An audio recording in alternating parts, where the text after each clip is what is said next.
I got into this myself, into the nutrition world 20 years ago when I got sick. So I'm pretty passionate about eating well, and the gluten-free made such a huge change in my life, so I really enjoy talking about it. Are any of you already gluten-free?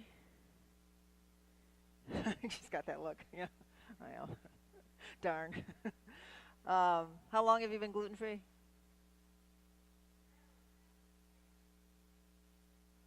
Oh, you're a newbie yet. And the lady in the blue coat? 18 months, a little bit longer. I've got you. I got 10 years on me. And I'll tell you, as we're going through this, it takes a while to really learn everything gluten is in. It's really kind of devastating. Okay, so that went away.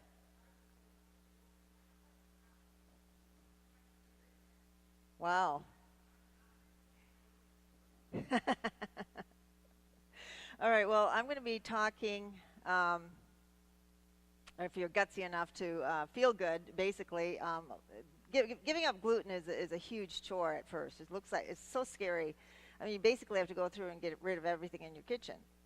So, but they've known for a long time that what you eat affects you.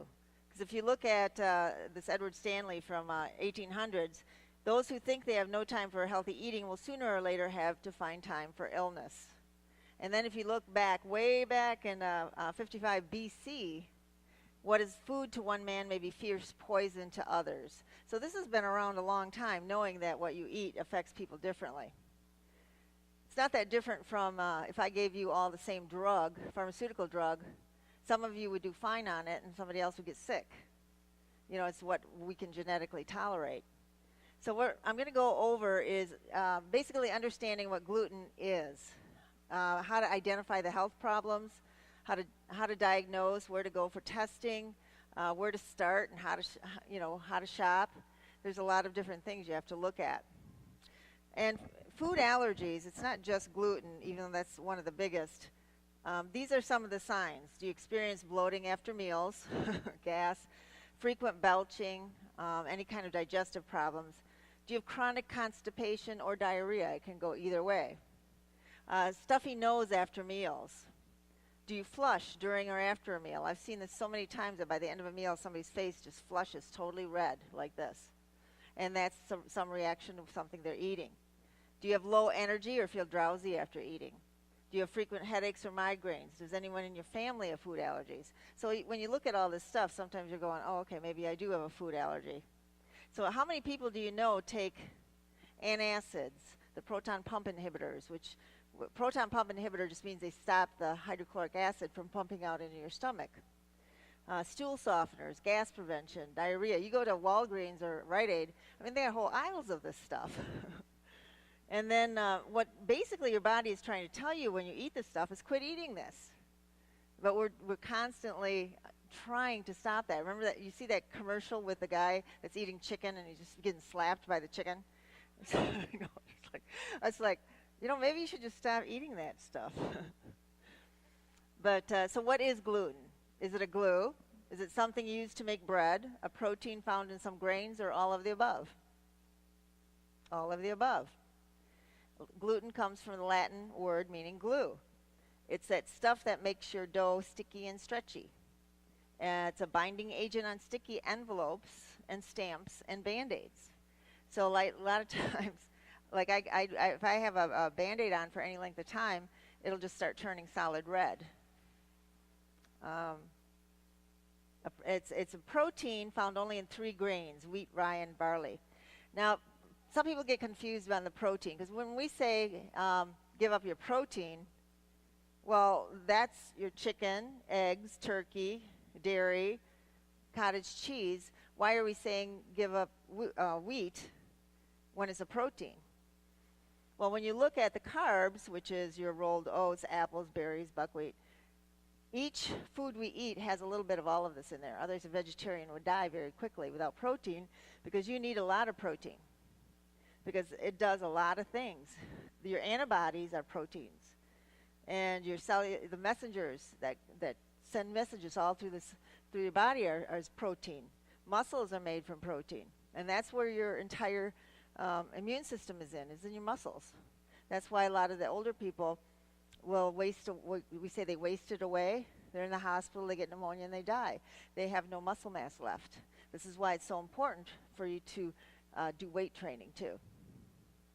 So, and hair and nails, blood, brain and nerves, all your digestive enzymes are proteins. So you do need a lot of protein. So what is gluten? It's a complex protein, and which is kind of large for the body to digest. And it causes an immune system reaction in very sensitive people and produces an autoimmune response. So is gluten safe to eat? Yes? No? Maybe? Well, only if you're sensitive to it, basically. But when you look up, it says it can affect up to 40% of the population. Now, notice they take the whole United States and make up those percentages. When I talk to some of the people in California, they don't have as big a gluten problem as we do here in the Midwest, called the bread basket. You know, when you go to a restaurant there or down in New Orleans, they put crawdads on the table for you to eat. Here, it's always bread. Okay. I thought that was funny the first time I went down there. Look at crawdads. So I think the percentage here in Michigan is much higher than 40%.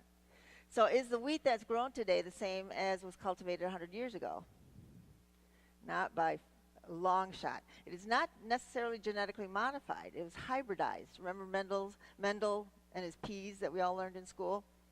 They just bred it so that you'd have more and more gluten in it. Because the old style bread, if you remember, is very hard on the outside and soft on the inside. Well, they wanted it soft all the way throughout, so ta-da, we have Wonder Bread. It's very soft. You could ball it up and throw it against the wall and it'll stay there. We used to do that when we were kids. So they've improved the gluten in today's grains. So a lot of it is totally different from in the past. And the way they did that is increase the gluten, like I said, up to 100% more than it used to be in our bread. So now you're getting bombarded with a lot more gluten and then a lot more ways to eat it from morning to night. So which of these grains contains gluten? Beth knows. Come on, Beth.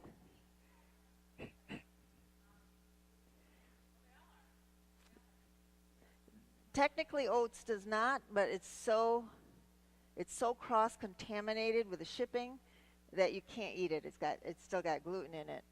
And then some of the theory out there too is the protein in the oats is very close to gluten, and so most of the people that give up gluten have to give up oats too. Now, you can get the gluten-free oats. There's probably somebody in here, a vendor with it, but you can give it a try. But some people have an issue with that. But it's, you know, the name for wheat and gluten is hidden in everything. And we'll talk about that a little bit more later. You've got the spelt, durum, semolina. You know, when I remember my first time thinking about it on a spaghetti thing, it says semolina. What's semolina? You know, it's gluten. So now, what does gluten exactly do in the body? Now, gluten, like I said, is a large complex protein. When you look at your small intestine, which is going to be, no, it's not really working. I'll just use my hands. So this is basically the small intestine, the opening of it, and it's lined with these little finger things called villi. Okay, there's thousands and thousands of them on there, and one of their jobs is to move the food down. It also, if you spread that all out, it'd be as big as a football field. Okay, the reason for that is because all the way inside of here is the way you digest and make enzymes. You digest your food. You do a lot of things with that. Make vitamins. But what happens with if you keep eating gluten, which is an inflammatory process, it chews up these so it looks like here's a shag rug and here's a Berber. You don't want the Berber. It's outdated. But you know, and it results in a leaky gut. Now, everybody know what a leaky gut is? Like, I see some nods, but leaky gut is basically when the proteins leak through your gut wall into your system. For instance, if you get put on antibiotic, how many of us women always have to run and get a prescription for an antibiotic for the yeast infections we get. It's because the antibiotic kills everything in the gut, and things can leak through, and you have a leaky gut. So the villi is all in the small intestine. They're little, like tiny finger-like projections. And like I said, you have to have absorption of nutrients, vitamins, minerals, sugars, fats, amino acids. All of this you have to work. And this is how it starts, where it's very, very healthy here. And at the end, it's Berber. And you're not absorbing anything. This is why, for instance, a real severe case, they can become schizophrenic because you're not absorbing your niacin. And niacin, without niacin in your system, you can get schizophrenic. So inflammation is what we're going to talk about, because inflammation is actually the bottom line of everything that's happening in your body. It's usually you cut yourself and you get a little bit of swelling and heat, and that's to let the body know to come in there to heal. So that's the good part of inflammation. You have to have a balance in there. The bad part is you have inflammation going on in your body you don't even know of. It's not really expressing any symptoms yet. Also in the brain, you have no pain receptors, which is probably a good thing. But you can have an inflamed brain and not even know it. And then once it gets to the point where you're seeing something happening, like allergies or rheumatoid arthritis or any of the autoimmune things, the inflammation is so out of control that it is really ugly. You're going to have a lot of problems there. And the causes of basically all inflammation is here. The poor diet. Sugar is highly inflammatory. The second you eat a piece of sugar, your immune system drops. Why do you think kids get sick after Halloween? Well, adults too. We used to eat a lot of it. Lack of exercise, stress, the hidden or chronic infections, because you're getting viruses, bacteria, yeast, parasites. There's a lot of Lymes in Michigan now, so you're going to have some inflammation from that. The hidden allergens from food is what we're going to concentrate on. And then you get toxins such as mercury. We get a lot of that in Michigan. And then mold. Mold is bad. There's a black mold that people get very, very sick on, and actually sometimes don't even recover once they get exposed to it. So that all leads, the inflammation always leads to a leaky gut, or dysbiosis, as it's called. So it alters your immune function. You don't absorb things very well at all. And all of a sudden, you've got IBS, IBD, or you have Crohn's disease, or you have ulcerative colitis. It doesn't happen just for no reason. You have to have an underlying reason for that.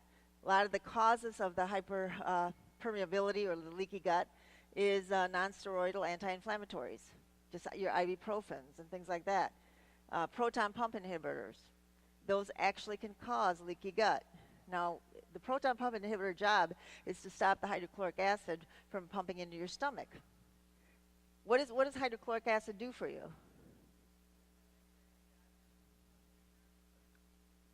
Exactly. Yeah. She works with nutrition, so don't let her fool you. But she's right. When you shut that down, how are you going to? It doesn't. By the time your food leaves your stomach, it's supposed to be this chime, and it's enough for the enzymes to come in and break it down some more, and then it gets into the villi, which absorbs it. So there's all these processes. If you shut down any of those processes, how's it going to happen? So all of a sudden your food isn't being broken down by the hydrochloric acid because you're stopping it, and then all of a sudden you can't change it anymore. And then one of the big results of that, a common result, is when you see food in your stool. Corn doesn't count. I don't think corn ever dissolves. But you always see that. So that you always have to, and antibiotics, like I said, is a huge issue with leaky gut. You take that, it kills all the bacteria in your colon, all of it, good, bad, whatever. And if you don't put it back in, because we don't make our own sauerkraut or our own kefir anymore. My mom used to make her own buttermilk and everything. She was from the old country. But we had our digestive enzymes and we had our probiotics all in that stuff. Now you don't get it anymore. So all of a sudden we have all these yeast infections and everything going on.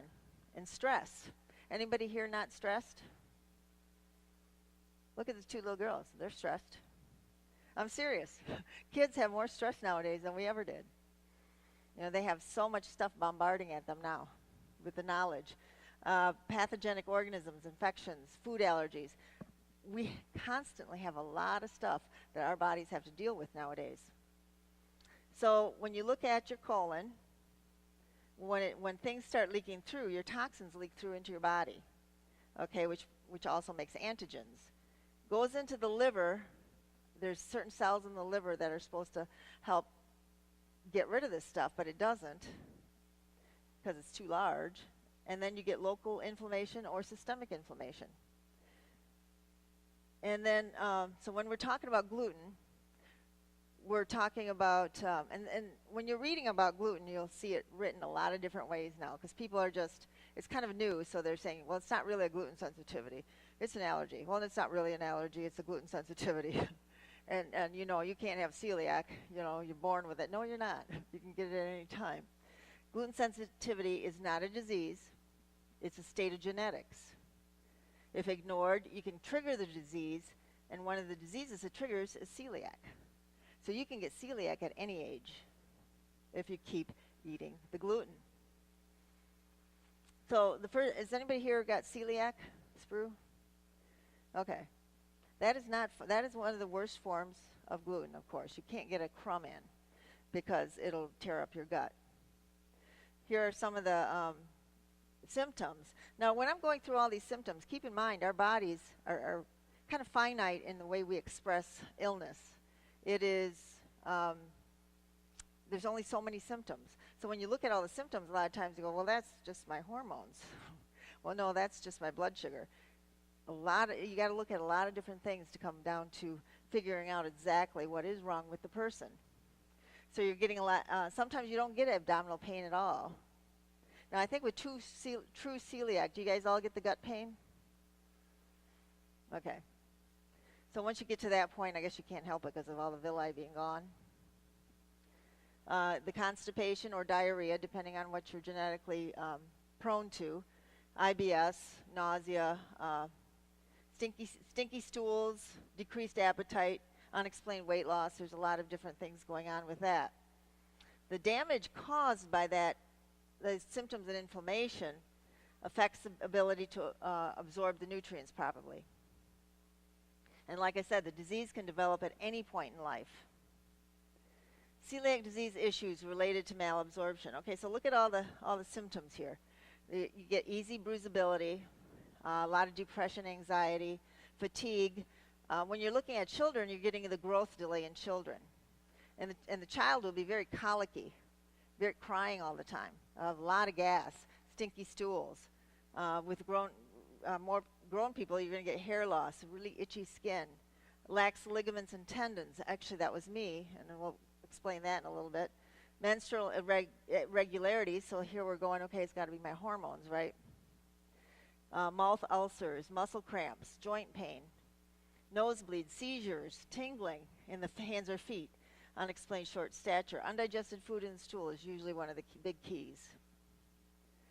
All right, so celiac disease in children they're actually looking at it more nowadays than they did before because more children are being born celiac. They're actually being born celiac. Defects in the tooth enamel is actually one of the keys too. You can kind of see through the teeth. They're very thin. They don't have very much enamel. Tremendous amount of cavities and bad teeth.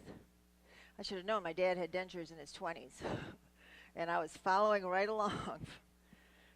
Irritable or fussy. There's nausea, vomiting, poor weight gain, slowed growth, short stature. You're going to have a very unhappy baby. And I could actually sit here all day and go through all the research done on this, which kind of irks me because your mainstream medicine still is not totally looking at gluten as a huge problem.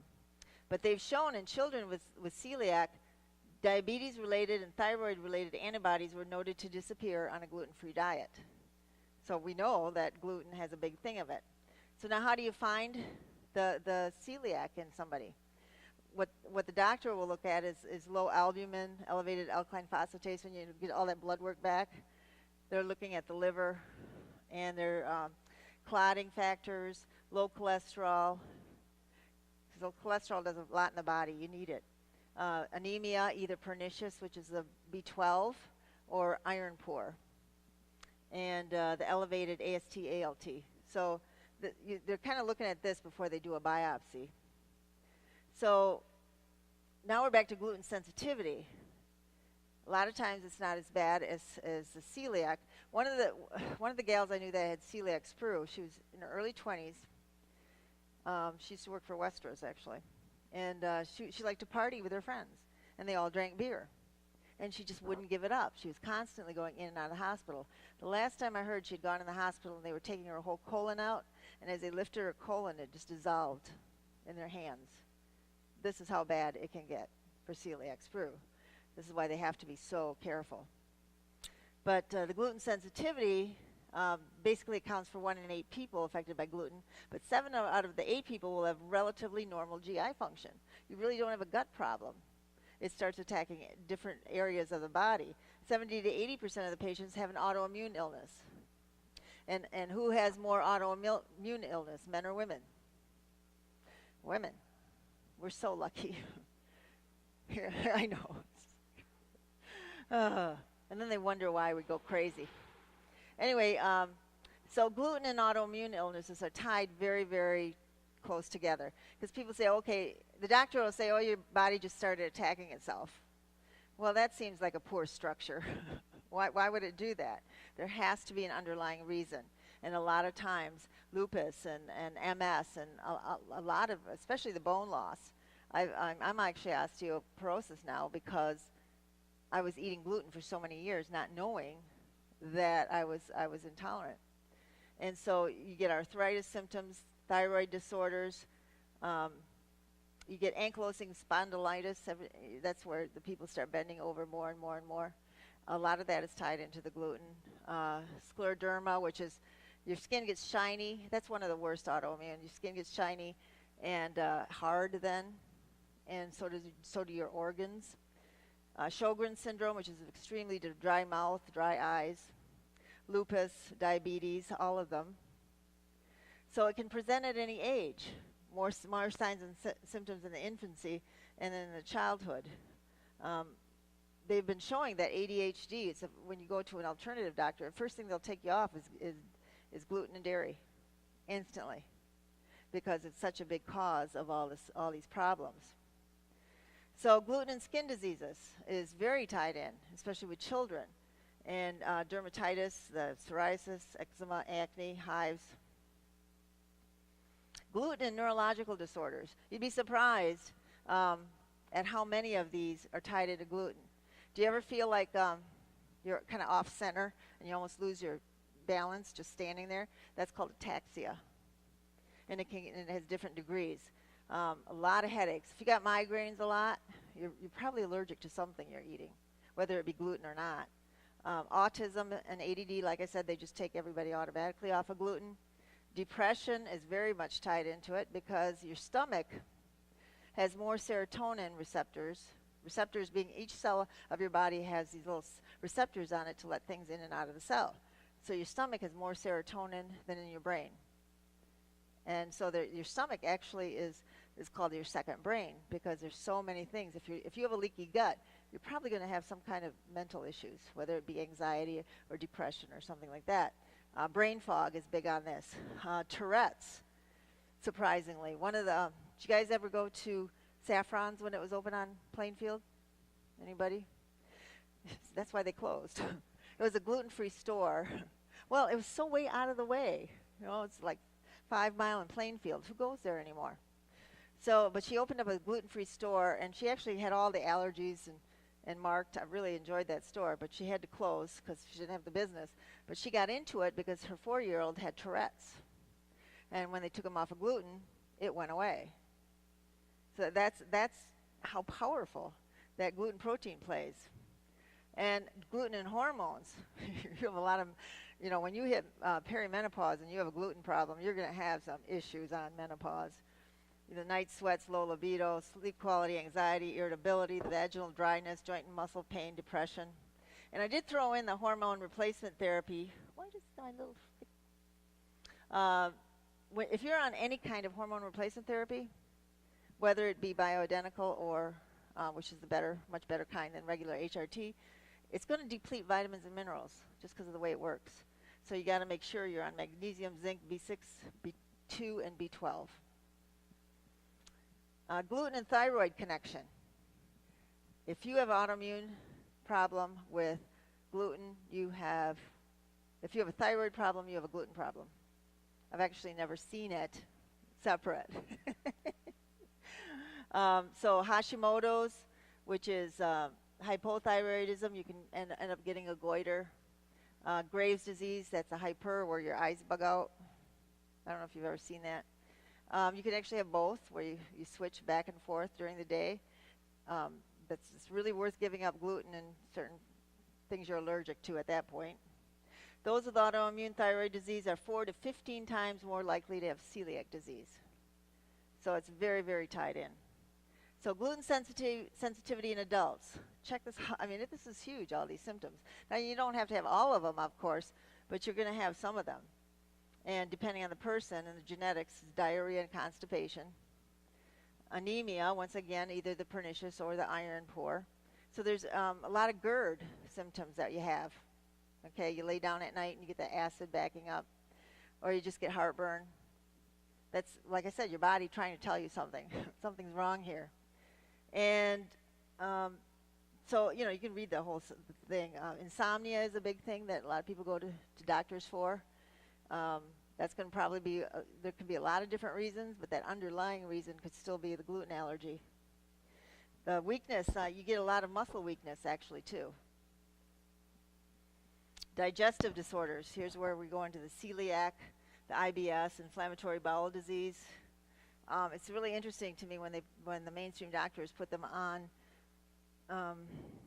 you can't have hardly any vegetables because you have Crohn's disease or ulcerative colitis. Well, they need the nutrients because they have less and less nutrients with this problem. So there's a lot of issues with that. It's a lot easier just to give up gluten at this point. But if you don't, you still have to take a lot of supplements to counteract the nutrients you're losing. The gluten and liver disorders. You're hearing more and more about liver failure, non-alcoholic liver failure. Now, what's causing all that? Once again, it could be the gluten. And it keeps going on. It literally can be anything where your weakest point is in your body. Let's say you're prone to asthma. When you eat the gluten, or even dairy is a big one in that one, you're going to have symptoms. And that's where it's going to attack you. Fibromyalgia, very tied into food allergies. All those muscle aches and pains go away usually on a gluten-free diet. So there's the dental enamel defects, hearing and sight loss. Believe it or not, there was a story in one of the gluten-free magazine of a gentleman who lost his eyesight totally for 5 years until he gave up gluten. Now, he had damage of 60% in one, 40% in the other, but he still could see after he gave up the gluten. So you just never know how it's going to affect you. Gluten and heart disease. Heart disease is killing people right and left right now. So there's a lot, and a lot of it could be nutrient deficiency. Remember, you're not absorbing your nutrients at all. And atherosclerosis is going to be more and more because of the inflammation. You're going to get hardening of the arteries. And so there's a lot of different things going wrong in the heart. Type 2 diabetes, believe it or not, is tied in with the gluten again. And so if you have 2 slices of whole wheat bread, you'll raise your blood sugar more than 2 tablespoons of just regular white sugar. So we don't a lot of times think of that pasta or those breads that we're eating as a sugar, but it is. Same with alcohol. Alcohol turns into a sugar. It's going to be inflammation. It's going to irritate you. And gluten is not an essential nutrient. There's an increase in type 2 diabetes with a gluten-free diet because still eating high-carb foods because it turns to sugar so quick. This is really interesting because when you look at this chart, they took out of just some 65 normal volunteers out of a group, tested them for gluten sensitivity. 29% of just a random checking, 29% were gluten sensitive.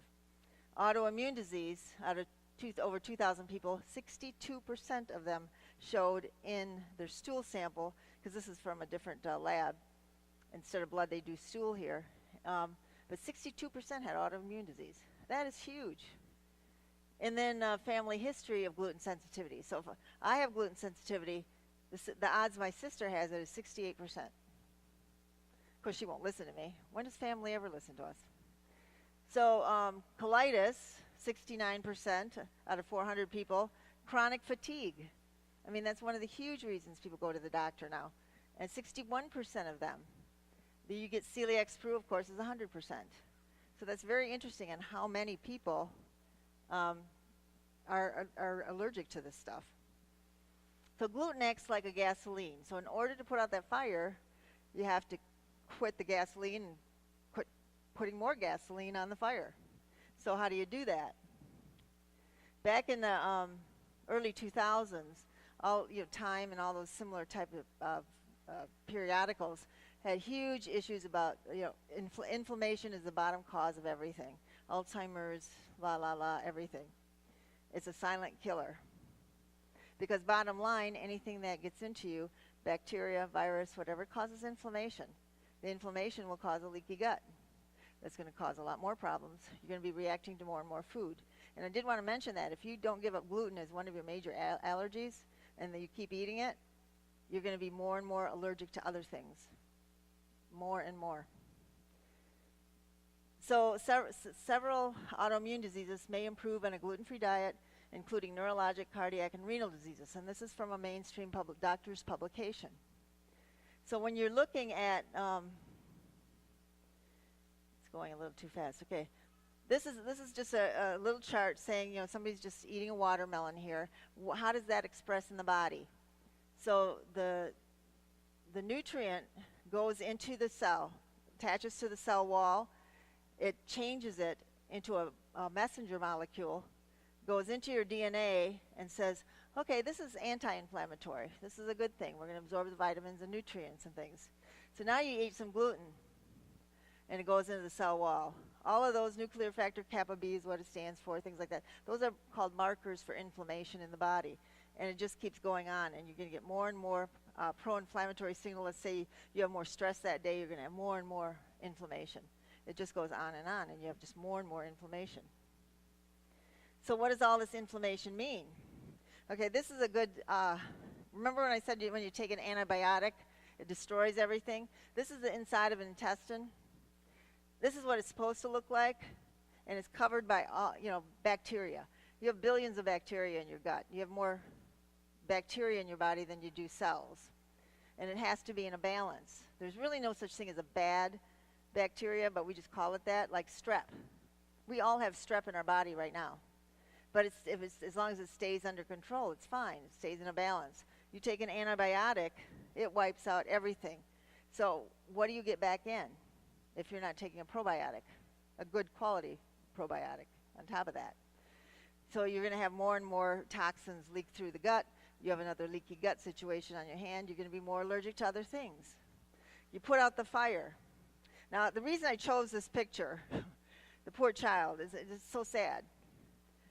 But the way I found out I was allergic to pomegranate was I had this on and off lip swelling and face burning for like 9 months. And finally, I'd read that pomegranate, it's got the most antioxidants in it. It's got to be good for me. So I drank about that much before I went to bed.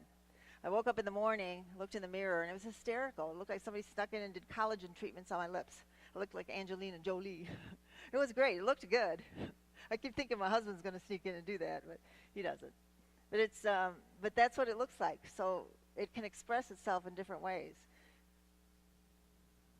So here's so now, where is the gluten located? It is just about everywhere. Now, I think the celiac people will probably be very familiar with this list, right? Because you basically have to go into your kitchen and take everything out. Everything. It is in so many, many things. And then it gets into things, especially the newbie ones, when you get into gluten. It took me probably a good 6 months before I realized just about everything it's in. The worst one was coffee. Yes, I know. It was terrible. So when I found that picture, I go, it better not be gluten.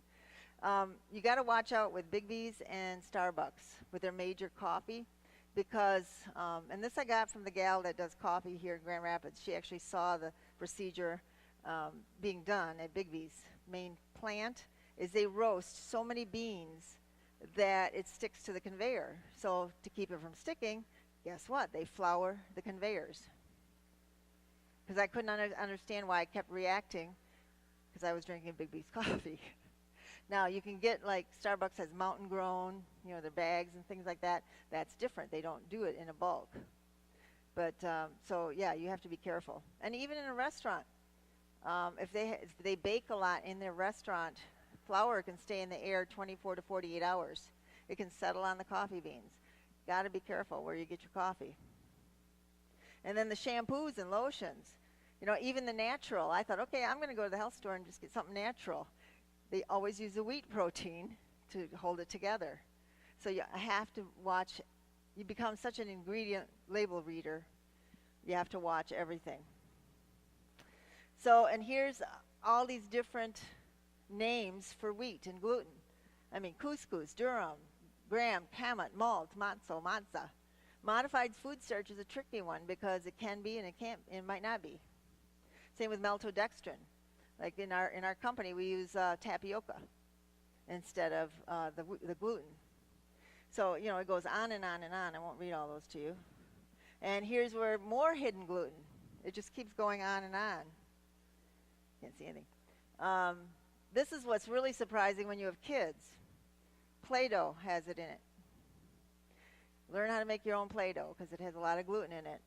Lipsticks, a lot of them. Makeup. You know, you have to check. And I tell you, a lot of these companies are very nice when you email them and ask them.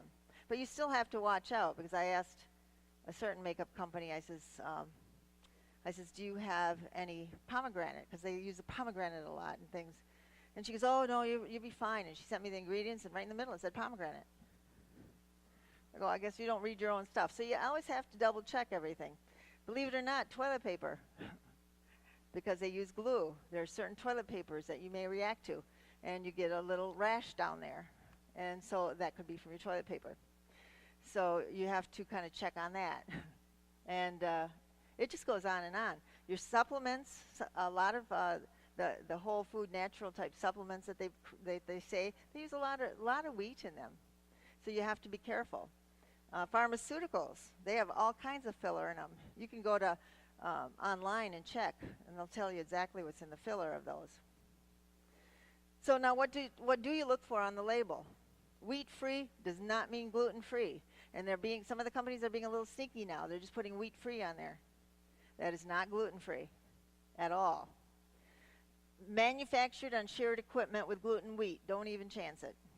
The odds of somebody on third shift wiping it down 100%, I'm not going to take that chance. Manufactured in the same facility. If it's a reputable company that's been around a long time, that's probably okay. Digestive enzymes. Almost all of them should say that it contains wheat, and they don't because of labeling laws. It'll like my company has on one of the digestive enzymes, may contain wheat, milk, or soy, and it doesn't. I take it. It's because when they first made the enzyme in a lab, they used a broth mixture of those things to feed them. The equivalency is, I would still have to slap a sticker on Beth over here because she was breastfed. I'd still have to say contains breast milk. That's the equivalency of it. It's ridiculous. But it's an FDA rule that you have to follow. So when you look under the ingredients, you know, a lot of times people just look at how much vitamins, minerals, and stuff that's above this. Always you have to look down in the ingredients. It'll say whole grain wheat. That one's pretty easy. But a lot of them are doing allergy statements now, contains wheat ingredients. But there's gluten in other sources and the flavor additives. MSG, monosodium glutamate. Some people get violently ill on that. Emulsifiers, lectins, they're all derived from the hull of wheat grain. And plus, if you're feeding your pet and you're like you're celiac, you're not even going to want to touch that food because their food has a lot of gluten in it. So, because I noticed that, I couldn't understand why I was having these reactions, and I'd bought barley grass for my cat. It's a powder, comes in the air, so I can't use that anymore. So foods that contain gluten. Notice it's all brown. Okay? So you kind of got to stay away from the brown foods now. Natural gluten-free foods. Okay, here we go. We've got, you can actually have butter. Even if you're dairy sensitive, a lot of times you can still have butter because it's an oil. Some people can't. Corn, if you're not allergic, even though more and more it's almost all genetically modified. I think within a few years you will not see organic corn anymore because of the cross-pollination. They can't help it. It comes from the neighboring GMO field. So there will not be any corn. Plus the corn protein is very close to the gluten protein. And for instance, my husband, his main allergen is corn. And it's huge, just like gluten is with me. It's no fun eating in my house, by the way. He's paleo, no grains, everything else. So in chicken, I'm kind of a chicken Nazi. I don't like the way they treat our chickens. They're very, very, very cruel. And then then even in the natural ones, they'll say cage-free, but they're still kind of in a big cage. And you got to look for free range and organic. And those are the eggs you can have. And the difference between them and regular eggs is night and day. Absolute night and day. If you break one of those and one of the other ones side by side, the organic one should have a nice yellow, orange, huge interior that you can hardly break. You can hardly break the shell, too. It's really hard to break the shell. So it's much more healthy. We have a lot of options here in Grand Rapids. I mean, you guys go to the farm market, like downtown Fuller Street Market. You can get them there. Lubber's Farm is probably the best eggs I've ever seen. I couldn't hardly break the shell on those. And, your fresh fruits, beans, meats. Meats you got to watch out for, too. You can't buy a roasted chicken anymore in the store because a lot of times they shoot it full of a wheat broth. And so you can't buy it already roasted. So there's a lot of natural grains out there. Quinoa. Everybody hear of quinoa before? Quinoa is actually, I was in Buenos Aires last year, and quinoa there is like wheat here because that's where it comes from. It comes from the Aztecs. They actually used it for money back then because the quinoa actually is a full protein, and it's just a grain. You can use it just like anything else, like a rice or anything. It's very high and very enriched. Amaranth is another one. It comes from a really pretty flower bush, and it contains more protein than any other gluten-free grain. And as you can see, I've written down, excellent source of lysine, high calcium, high magnesium, high iron. So you get a high fiber. You get a lot of good things from amaranth. You can eat just as bad gluten-free as you do not. Because when you go into the store, you can get any cookies, crackers, baked goods, everything else. Just the same, gluten-free. I took a picture of these aisles, and look at cookies, cereals. It's still high sugar. So if you're switching to gluten-free, at that time you go, well, maybe I should eat a little healthier too, and just eat more vegetables. Buy more vegetables. And actually, when you first go gluten-free, because it is kind of scary. And you put it off because it's like, oh my God, I got to change everything. How am I going to eat at my relatives? How am I going to go out to potlucks? Things like this. And it's just simple. At first you eat a lean protein with a salad and maybe some rice, until you start getting used to everything it's in. I've had people say, well, I don't want to hurt my sister's feelings. Well, if your sister loves you, I think she wants you to feel better than feeling sick. And you just explain that to family or wherever you're going. I'm gluten intolerant. I'll get sick. So I brought my own food. Or a lot of times I will eat before I go, because usually there's vegetables or something I can have. But that's the best bet, is just to eat before you go to anything. Or I had everybody over for Thanksgiving one year, my whole family, when I first started doing this, and hardly nobody could tell everything was gluten-free. I mean, you got the turkey, you got the sweet potatoes, you got, mashed potatoes. So everything was fine.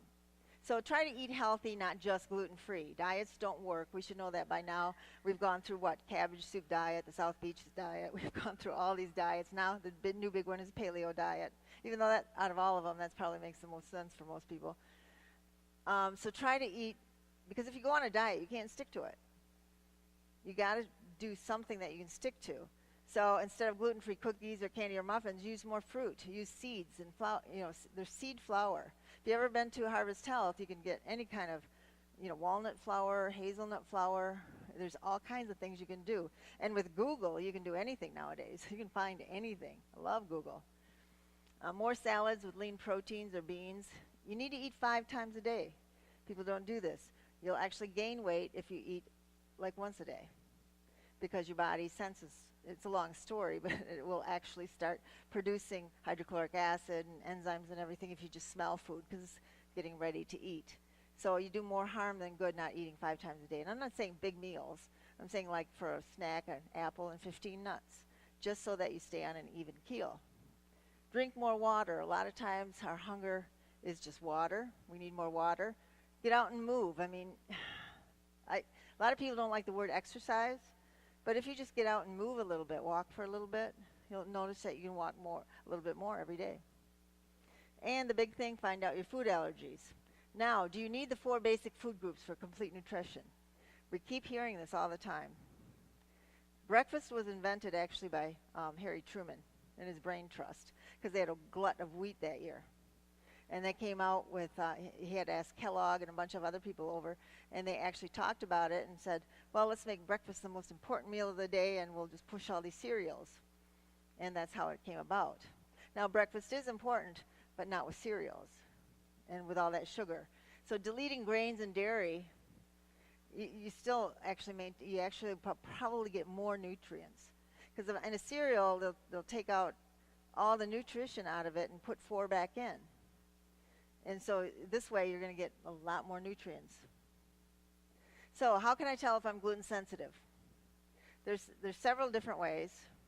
I found out because I tore an Achilles tendon. I don't recommend that way at all, because it really hurts. But every time I ate gluten, within 15-20 minutes, the Achilles would start burning and hurting. So after a month, I pretty much figured out everything it was in. Actually, it was funny. Dave, my husband, had the same problem with corn and a tear in the Achilles tendon. But there are blood tests.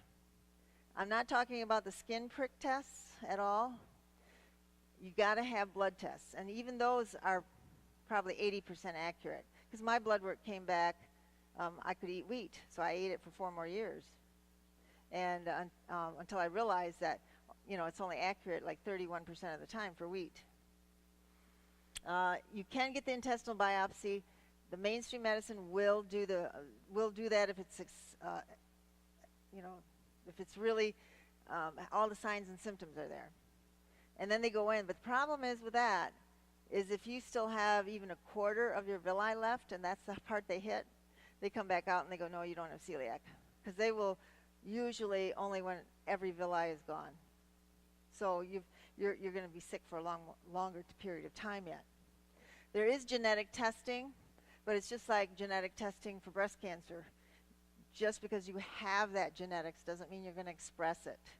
It's just like diabetes. Just because you may have the gene for that, like the American Indians actually have the gene for diabetes.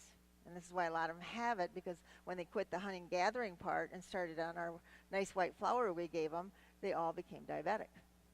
So you don't have to get these things if you eat correctly.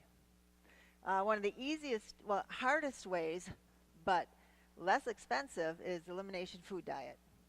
And you can Google that and get all the diets where you start eliminating a lot of different things, and then bring them back in after either a month, 1 at a time every 4 days, because you can react 4 days later after eating something you're allergic to. These are some of the labs that are now being used for gluten sensitivity. When you look at Entero labs, Cyrex labs, the Alitas, and ELISA, insurance usually does not cover that. because they don't recognize these labs yet. But they are going to be the best ones to do the testing. Now, what do they test? I put this slide up there if you want to check it out. You can also Google all this stuff if you really like to learn about this stuff. Is what are they testing? IgE. Okay, when somebody has an anaphylactic reaction to peanuts, that is, they're checking the IgE, immunoglobulin E. It's an antibody. And so that's an immediate reaction. The IgG is you can react to something up to 4 days later. And so there's actually like IgA and IgM, which they usually don't test. Some of them do. But there's all these different antibodies that they want to test to see how you react. So if you're gluten sensitive, what should you do? Or if you suspect it? First, you have to eliminate all gluten, all of it. Then you got to heal the damage that's been done, because there's been a lot of damage done to the gut and into your body. You've been lacking vitamins. You've been lacking a lot of things. So you have to replenish those nutrients. So I've been asked a lot, well, I think totally eliminating meat is too hard. What if I cut back, let's say 80 or 90%? Will that be okay? Quick answer is no. You can give up 90% of sugar and feel a whole lot better. It doesn't work that way with gluten. If you get a crumb in, you can be inflamed for 3 weeks. And the way they found that out is, here's one study they did. She was a nun, and she was a celiac, and she went on a total gluten-free diet. Now, and she was good at following orders. She's a nun. But she still kept reacting up to 2 years later. So finally they sat down with her and went meticulously through her diet with her. She went to Mass every morning and had the host, and the host was made of gluten, had wheat in it. And it was the equivalency of 1/16 of a gram. And she was reacting to that, a little tiny bit. So this is why it has to be all or nothing with gluten.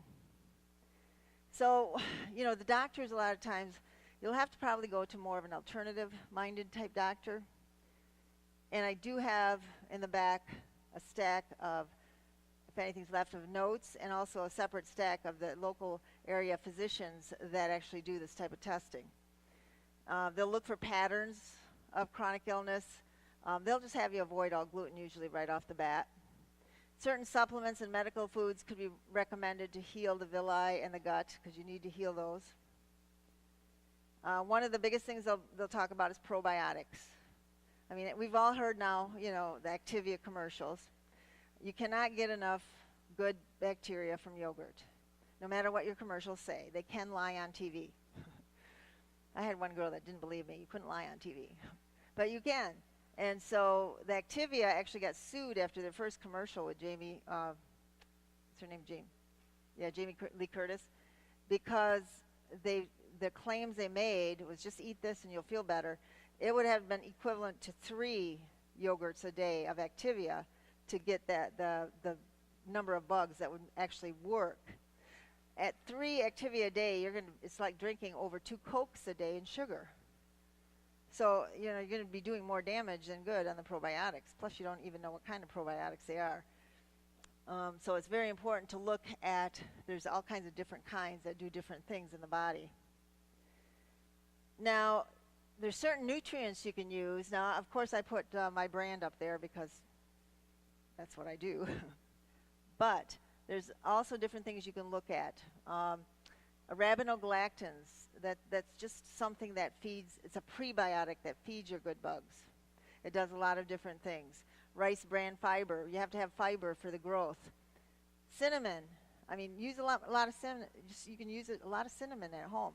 It does a lot of things. It helps blood sugar. It helps inhibit growth of H. pylori, which will give you really bad heartburn.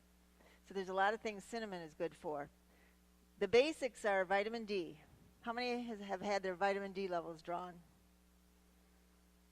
Okay, 2 people. This is very, very, very important. Get your vitamin D levels drawn. Next time you go get your blood work done, ask them to do the 25-OH vitamin D test. This will tell you how much vitamin D you have. I can guarantee you all of us are deficient if you're not taking vitamin D at this time of year, because it's been all winter, and the longest winter ever. that we haven't been able to get outside. And so your vitamin D levels drop. There is not one disease process that they'll draw vitamin D that doesn't have low vitamin D levels. MS, they don't have MS down at the equator. As you look at the maps, you get more and more MS as you go north. It's tied into vitamin D. Vitamin D is very, very huge.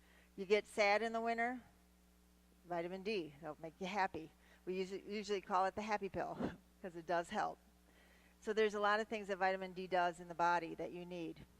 And that is depleted if you keep eating gluten and you keep having leaky gut. Omega-3 fatty acids, every cell of your body that makes you up, that's what makes you up, is little tiny cells. Every cell is surrounded by a layer of fat. Depending on the fat you have, you don't want a McDonald's fat because all of a sudden cellular communication breaks down. Once again, you're not absorbing nutrients. You have to have the fish oil or omega-3s. You got to have a really good multivitamin. Please, on all these things, do not buy your things at like the large department stores or drugstores. I can guarantee you they buy the cheapest kind. It's not clean. It's not even viable.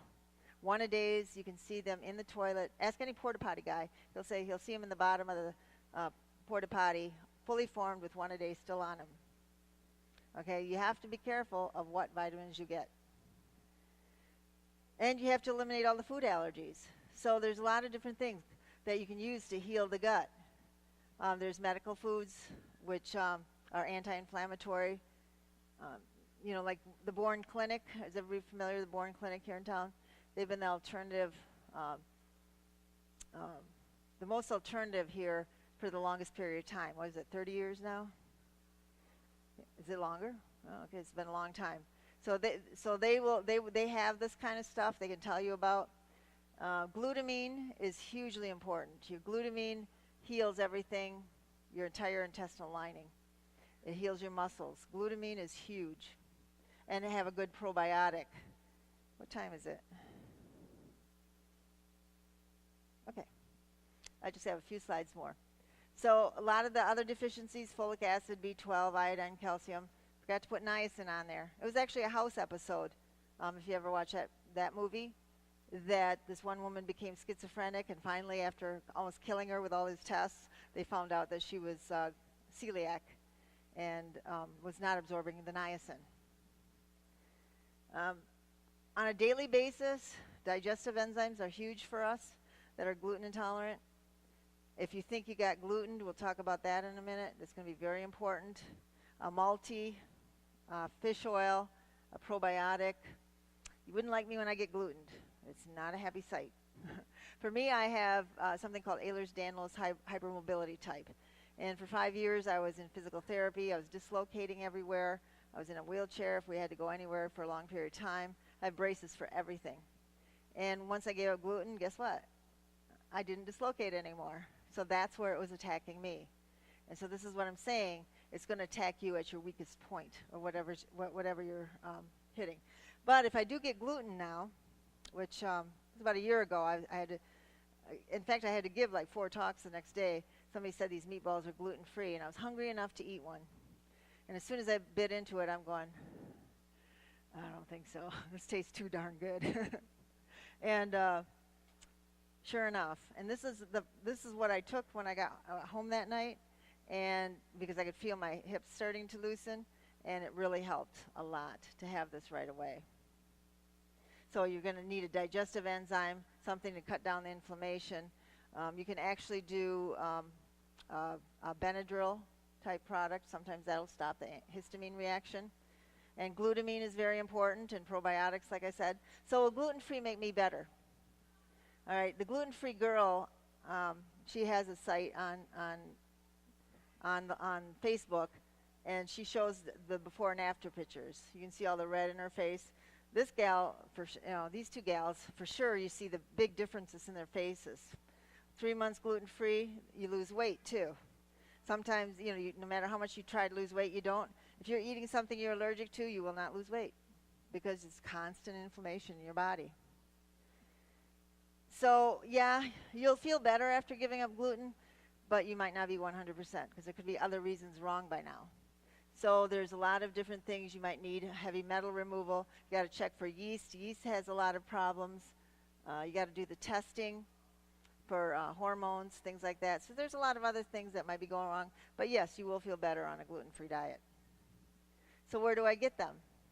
It's really everywhere now. It's so much easier now than 10 years ago. It's amazing. And, you know, the booths will tell you here. And Kinnikinnick, I saw them here. They have a gluten-free breads and things like that. So most all grocery stores have them now. Now, restaurants, when eating out, this can be a trick because you just always doubt when you go in there. Because a lot of these, all these restaurants I've listed here in the area have a gluten-free menu or will work with you to be gluten-free. But nobody can guarantee you gluten-free because of the cross-contamination. If your server does not know anything about it, you call the manager over and they're kind of confused about it, walk out. Do not stay there. I have done that. They have to know what they're talking about. I've been going to the Carrabba's in Granville now for over 10 years, and they are so good with food allergies there now. If you want to go to Carrabba's, gluten-free, that one's pretty good. I reacted once, and since then they've been bent over backwards to be really, really good. But you always will have to check and question. The Charlotte's Gluten-Free Gourmet Bakery, that's really cool. That's one of the bakeries here in town that's totally gluten-free. They do not allow anything in their building that's got gluten in it. So those are going to be the safest to eat. Okay, I always get this question: do I have to give up all alcohol? No, you don't. Wine.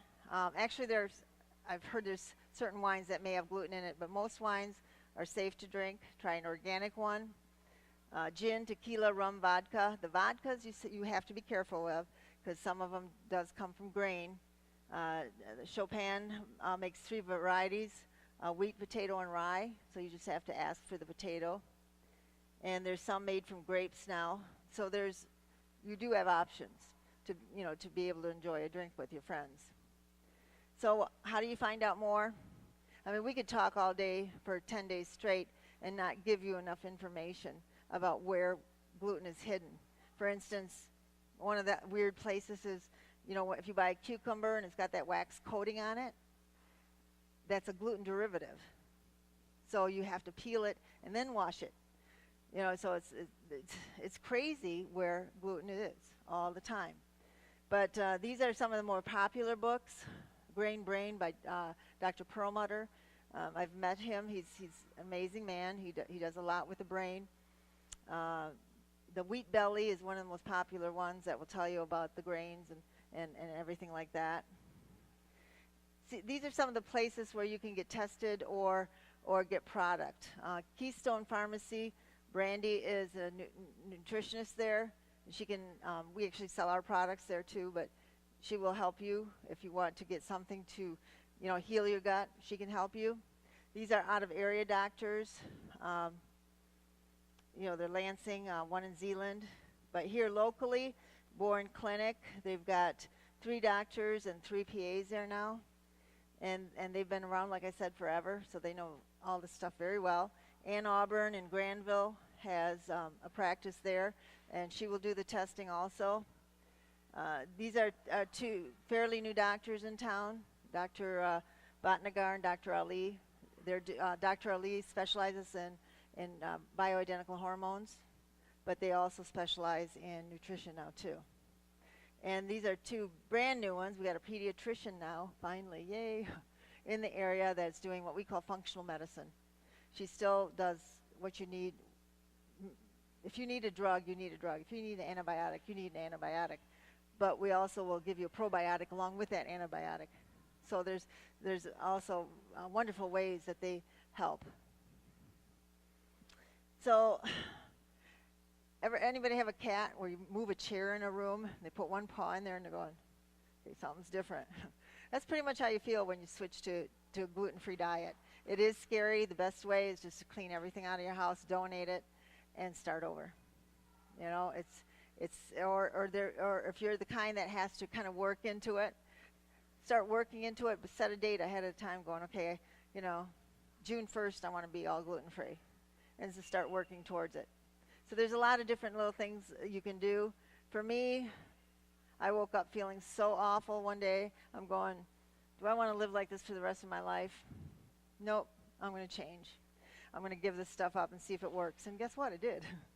So there's a lot of different things you can do to go gluten-free. This fair is wonderful. They've put on a really nice thing here. They've got registered dietitians over here that are actually trained with the gluten-free.